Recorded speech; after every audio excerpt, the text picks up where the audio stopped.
Kalau kita hire pemerintah, harusnya kalau misalnya dia perform kita gaji, kalau dia nggak perform kita hukum harusnya. Ya, layaknya seorang karyawan, Nah, seorang reward and karyawan. punishment.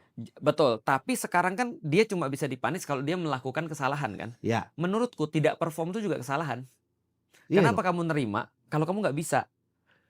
Contoh ya misalnya ya, kita harus jelas nih, presiden tugasnya apa?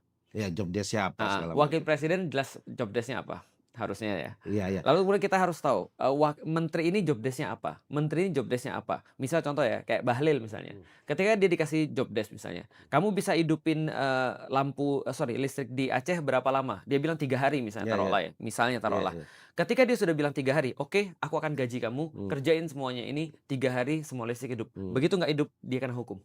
Iya iya Namanya iya. one prestasi. Mas Gian bangun rumah. Iya.